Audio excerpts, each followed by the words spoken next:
Hello po, good day. I am Jofel Evangelista and now I will discuss the topic which is managing change and its effects. So, kasama na sa buhay natin ang pagbabago sa sistema, pagbabago sa ugali ng ating mga kasama sa opisina, pagbabago sa pamumuhay, pagbabago sa trends. So, halos lahat na lang nagbabago.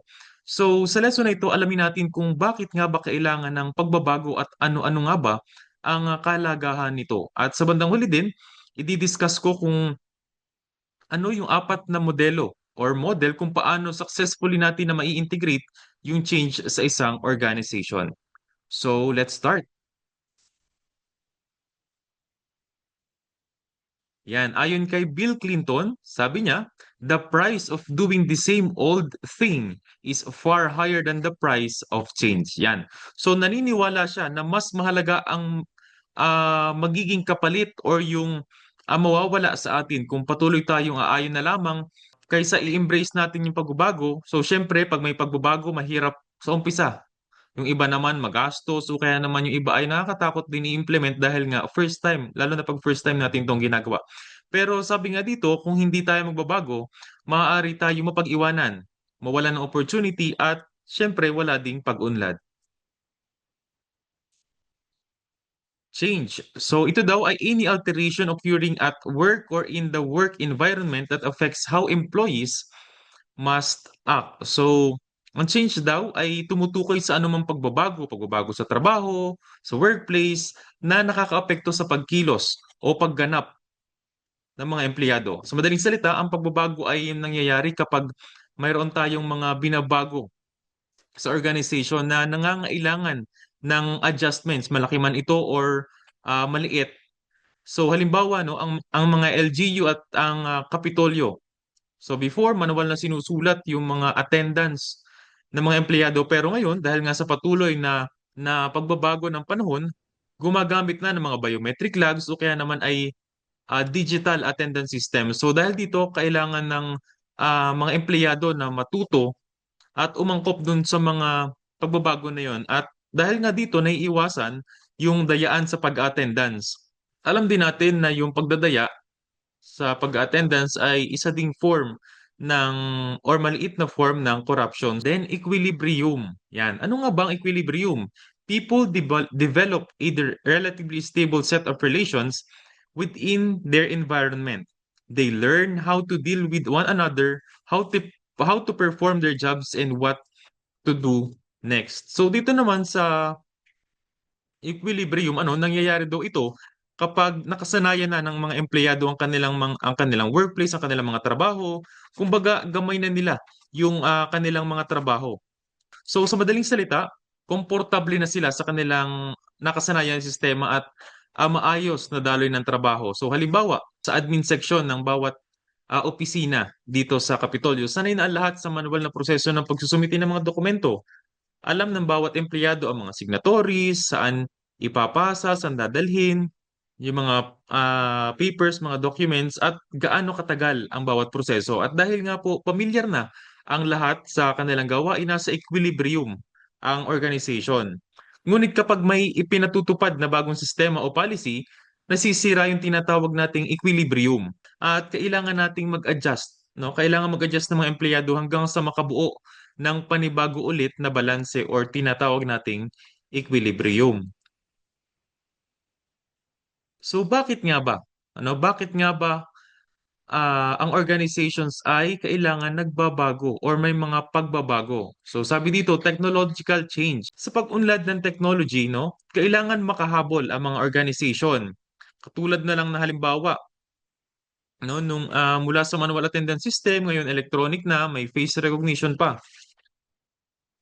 Pangalawa natin, globalization. So, dahil nga po konektado na ang bawat bansa sa isa't isa, so sa pamamagitan din ng technology, sa mga halimbawa, produkto at iba pa, kailangan makasabay ang mga organization sa pandaigdigang pamantayan para na rin sa competition sa market at mga bagong paraan din syempre sa mga pagtatrabaho. So halimbawa, noon, nagtatrabaho sa ibang bansa, kailangan pa physically present. Pero ngayon, hindi na kailangan pumunta pa sa ibang bansa mo, especially yung mga IT graduates natin or yung mga nagtatrabaho sa call center, minsan nakabase sila sa ibang bansa. So, ang sunod naman po natin, economic conditions. Yun.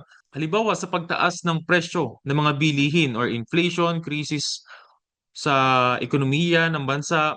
So, maaari magbunsod ito sa pagbabago sa budget, pagbabago sa operation, at syempre pagbabago rin sa mga empleyado. So halimbawa, kailangan magtipid ng gasolina at kuryente sa maraming mga bansa dahil sa nangyayaring gera sa Middle East. So marami ang apektado. So pinatupad dito sa atin, sa ating bansa, yung 4-day work week.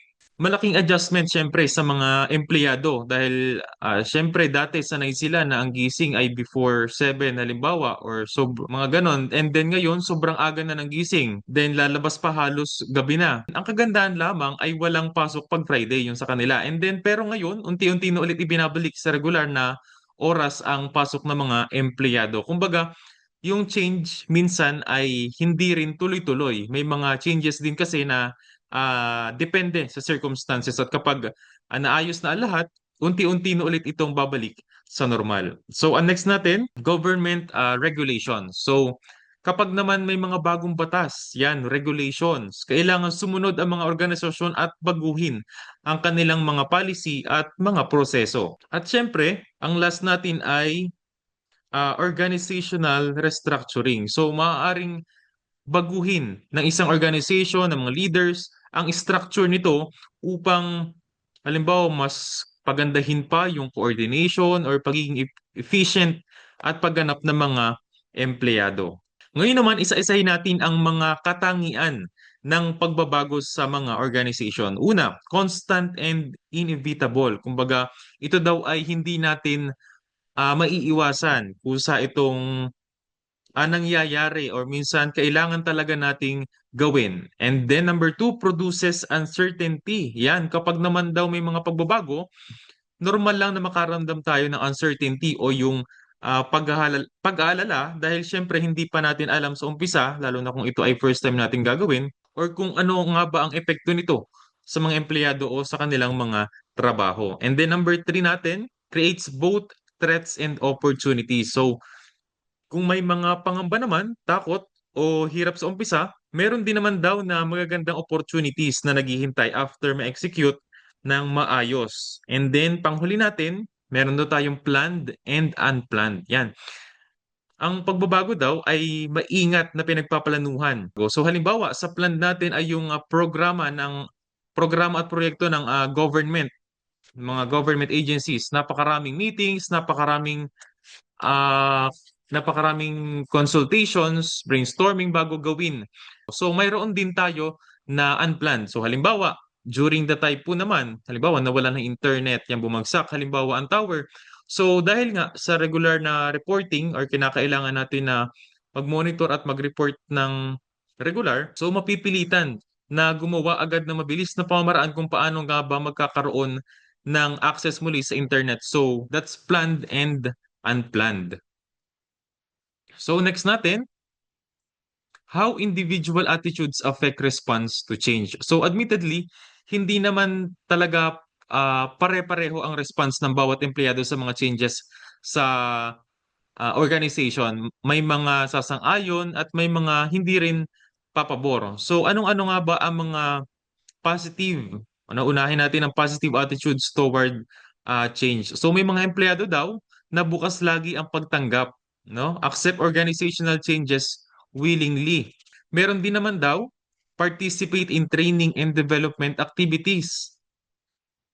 Demonstrate adaptability and flexibility. Yan, nagiging flexible. Support organizational goals.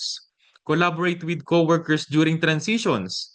Help reduce resistance among other employees and maintain high levels of motivation and productivity. So halimbawa nito, yung mga empleyado na nagiging OIC ng halimbawa ay ilang buwan. So alam naman natin, no, na kahit yung sweldo nila ay hindi katumbas ng mismong inaaktuhan nilang position, still they support yung organizational goals at nagiging flexible sila, tumutulong talaga sa productivity ng kanilang mga opisina. Pero sinasabi na meron din daw ng mga negative attitudes. Tulad nito, resist new policies or procedures, tumatanggi, experience stress, fear, and uncertainty, becomes less engaged at work, spread negative opinions among coworkers, and then show lower productivity, nagiging tamad na, and then increase absenteeism or turnover intentions, hindi na pumapasok, parang tinatamad na. So ito yung mga negative attitudes na pag may mga pagbabago sa isang organization. So kapag ganito ang laging magiging tugon ng ating mga empleyado, so hindi uusad, hindi rin uunlad at hindi magiging successful yung implementation ng mga bagong policies at regulations. Then may tinatawag tayo na Hawthorne effect. So ano nga ba ito? So sabi dito, refers to the tendency of individuals to modify, improve their behavior because they know they are being observed, studied, or given special attention. Ito daw ay, halimbawa, kapag alam na ng mga empleyado na sila ay inoobserbahan o binibigyan special na atensyon ng kanilang boss. Tapos yung performance nila laging kino-commend, no? Meaning hindi lamang ang pagbabago sa trabaho ang nagpapataas ng kanilang performance, kundi pati na rin yung sense or yung pakiramdam nila na sila ay pinapahalagahan, na sila ay napapansin na kanilang supervisor at yung kanilang mga ginagawa. So halimbawa nito, yung isang department head nalipat sa isang opisina. Tapos yung pumalit, marunong mag-acknowledge, marunong mag-handle ng kanyang mga empleyado, laging nag-a-appreciate na lahat ng efforts ng mga subordinates niya, tapos palagi din na nagmo-monitor sa mga ginagawa ng mga empleyado. So ang tendency, magiging productive ang mga empleyado. Pero noong halimbawa nag-leave naman ng five days yung pumalit or nag-field trip sa Japan, ganyan. Then balik na sa dating gawi ang mga empleyado dahil nga alam nila na wala na nagmo-monitor sa kanila, and that's Hawthorne effect. Yan. So, sunod natin, resistance to change. It is the opposition or reluctance of employees, groups, or even organizations to accept or implement change in the workplace. Resistance may be expressed openly through complaints and protests, or indirectly through reduced productivity, absenteeism, or lack of cooperation. And then may causes ang pag-resist nila. So una, loss of job security. So mostly ito ay sa mga private organizations. Halimbawa, ang Gardenia, nag-integrate sila ng machineries para mas mapadali ang kanilang production. Mawawala ng trabaho yung karamihan sa kanilang mga empleyado at dahil doon hindi na sila mga kailangan ng mga empleyado or maraming empleyado sa pagpoproseso ng kanilang mga produkto. So they lose job security. Pero syempre, pag ganong mga instances nasa private, yung pag tumutol sila, wala din naman silang magagawa. Dito naman sa habit o yung mga nakakasanayan. Halimbawa sa office namin, so yung admin, isa sa admin namin palibhasa ay medyo maedad na rin. So smooth nung una sa paggawa ng mga documents, halimbawa travel orders, PRs at iba pang mga documents. Pero nung kailangan nang i-integrate yung document tracking system, nahirapan ngayon siya na mag-adjust. So parang buwan bago siya naka-adapt. So nung una puro reklamo, reklamo na reklamo, pero nung sa huli din naman natutunan nyo din naman at nakabisado. Next natin, poor communication. Yan. So kapag hindi naging malinaw sa bawat isa, sa bawat empleyado, yung pagbabago na gagawin, so nagkakaroon ng kalituhan at minsan nagkakaroon ng maling interpretation. So kailangan maayos na ipapaliwanag at na nabibigyan ng orientation ang bawat isa. So, next natin, lack of participation at increased workload. Kung ang pagbabago ay nangangahulugan na mas marami responsibilities, no? Mas maraming responsibilities nang wala namang sapat na suporta, maaring maraming mga empleyado ang tumutol dito. So, halimbawa, nagpatupad ang opisina ng bagong reporting system. Madadagdagan siyempre yung gawain ng mga empleyado, pero wala naman nadadagdag na manpower. So parang burden sa kanila, madadagdag lamang sa trabaho nila, pero hindi din tumataas yung sweldo. So next natin, different managing change models. So alamin naman natin ngayon ang iba't ibang change management models. Una, si Cutter's change model. Lewin's change model, ADKAR model at McKinsey's 7S model. So, Kotter's change model. So, ito daw ay dinevelop ni John P. Kotter noong 1996. So, naniniwala si John Kotter na ang tagumpay ng pagbabago sa isang organization ay hindi nangyayari ng biglaan, kundi dumaraan daw ito sa 8 steps, no? Napakarami. Una, create a sense of urgency. So, dito, tinitingnan kung kailangan ba or ito ba ay urgent na kailangan gawa ng solusyon. And then number two, build a guiding coalition. So dito naman sa stage nito, magtatalaga naman ang mga leader at empleyado na tutulong upang pamunuan yung pagbabago. And then sunod natin, develop a vision and strategy. So dito naman magkakaroon or mag-strategize yung mga empleyado kung paano nga ba i-implement yung change na yon and then communicate the vision. So kailangan ibahagi yung layunin, yung mismong plano sa lahat ng mga empleyado upang maunawaan at syempre makasuporta sila. And then number 5, empower employees to act. So dito naman magbibigay ng mga halimbawa ay training, nagbibigay ng iba pang mga supports upang maisagawa o ma-integrate yung change. And then generate short-term wins. Yan. Magpapakita ng agarang positibong resulta upang mapanatili ang motivation ng mga empleyado. Yan. So kung ano yung mga napanagumpayan ng organization, mas mahalaga daw na i-celebrate natin yung short-term wins natin. And then sustain acceleration.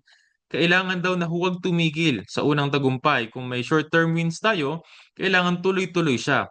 And then anchor the change in organizational culture. So siguraduhin daw natin na yung bagong paraan ng pagtatrabaho halimbawa ay maging bahagi siya ng kultura, kumbaga dapat ito ay pang-araw-araw na gagawin ng isang organization. Next natin, si Lewin's change model. So binuo ito ni Kurt Lewin noong 1947 at ayon sa kanya, may tatlo lamang na paraan para i-implement yung pagbabago, no? So kung kay Cutter 8, sabi naman ni Lewin, tatlo lamang. Tatlo lamang yung gagawin na proseso para ma-integrate yung change. So una, kailangan daw munang mag-unfreeze. So sa point na ito, inihahanda ang mga empleyado sa pagbabago. So ipinapaliwanag ang lahat ng kinakailangang pagpaplano para masiguro na walang magtututol or mag-aalinlangan sa pag-i-implement nito. Next natin, ADKAR model. So this is developed by Jeff Hyatt noong 2006. Nakatuon ang modelong ito sa individual employee's journey through change. So naniniwala siya na magiging matagumpay lamang ang pagbabago sa isang organization kung ang bawat individual daw ay handang magbago. So hanggat may naguguluhan, dapat sila ay napapaliwanagan. So yung A niya is awareness. Kailangan daw nauunawaan ng mga empleyado kung bakit nga ba kinakailangan ang pagbabago. Halimbawa, ipinaliwanag ng HR na kung bakit nga ba kinakailangan na gumamit ng bagong payroll system. So lahat ng empleyado nabibigyan ng orientation, kailangan lahat ng mga ito ay nauunawaan yung proseso. And next natin, desire. So dapat gusto ng mga empleyado or sumusuporta lahat ng mga empleyado. So kailangan ma-orient sila ng maayos at matutunan yung bagong sistema. So K, for knowledge. So binibigyan naman ang mga empleyado ng training at iba pang mga informations kung paano nga ba isasagawa yung change na yon sa kanilang organization. So halimbawa nga dun sa payroll system, so mag-orientation, mag-hands-on training, magde-demo dun sa bagong sistema. A, ability. So dito naman ini-integrate na yung changes. So kailangan maayos na nisasagawa ng empleyado yung kanilang mga natutunan sa naging hands-on training. And then so R for reinforcement. So kailangan daw na patuloy na binibigyan pa rin sila ng suporta. Kumbaga dapat hindi natatapos dun sa orientation lamang, dun sa hands-on training, kailangan may monitoring pa din para sa reinforcement. And key takeaways natin kay ADKAR model, ipinapakita dito na ang tagumpay ng pagbabago ay nagsisimula sa bawat empleyado. Kapag may kaalaman or hindi tumututol yung mga empleyado, tuloy-tuloy yung suporta ng bawat isa, mas magiging matagumpay ang pagbabago sa buong organization. Ang next natin, ang last model natin ay si McKinsey. McKinsey 7S model. Kung ang Adcar ay may 5, and then si Cotters ay may 8, at si Lewins ay may 3 steps. So una natin dito kay McKinsey ay strategy. So kailangan may pangmatagalang plano yung isang organization para daw ma-sustain yung change. And then kailangan din daw maayos yung structure, maayos muna yung structure ng mga opisina. So number 3 natin, system. So kailangan daw na iipaliwanag din yung mga sistema na ipatutupad upang sa ganon madaling makasunod ang bawat isa. Dito naman sa shared values, aalamin yung lahat ng mga paniniwala, yung mga pinapahalagahan ng bawat isa upang sa ganon ay maisaalang-alang ito at maisama at mai-consider sa pag-i-integrate ng change. And then, number 5 natin, skills. So, kailangan daw ensure na yung skills ay mayroon ang mga empleyadong ito para sa ganon ay maayos na makagampan sila sa kanilang mga tungkulin. Ang next natin ay style. So minsan nga nakadepende rin sa style ng pamumuno, no? Kailangan maayos yung pamumuno ng leader upang sa ganon ay maging maayos din yung culture sa isang organization. So pinakamahalaga ang staff. So sila yung gagawa, sila yung mag-a-act doon sa change na yun. So kailangan maayos din yung delegation ng mga trabaho, kumbaga maayos na naibibigay sa tamang tao yung mga gawain upang sa ganun ay maayos na makagampan sila sa kanilang mga tungkulin. Ngayon, alamin naman natin or paghambing-hambingin natin ang apat na change management model. So, una, sa primary focus natin kay Cutter's model, ito daw ay organizational transformation na kung saan ang main components niya ay 8 sequential steps. At ito ay best used for large-scale organization and requires strong leadership. And then Lewin's change model naman, so behavioral change, yung kanyang primary focus dun mismo sa behavior ng mga empleyado. So ang kanya, tatlo lang, unfreeze, then i-implement yung change, and then refreeze. So best used for simple organizational transition and culture change. So kay ADKAR model, ang focus naman niya ay pagbabago sa bawat isa. No? Kailangan yung change ay ma-implement sa bawat isang empleyado. So ang main components niya, awareness, desire, knowledge, ability, and reinforcement. At karaniwan itong ginagamit for managing employees adoption and reducing resistance. So kailangan dito sa ADKAR model ay lahat ng empleyado ay susuporta. And then kay McKinsey's naman, ang primary focus naman niya is ma-align yung organization dun sa tamang direksyon or sa tamang policy, tamang proseso. And then ang main component niya, strategy, structure, systems, shared values, skills, style, and staff. So best used for organizational diagnosis, restructuring, and strategic alignment. So that's it po for my report. And I want to end this using this quote. Don't fear change, embrace it because today's transformation is tomorrow's success. So once again po, I'm Joffrey Evangelista and thank you so much po for listening.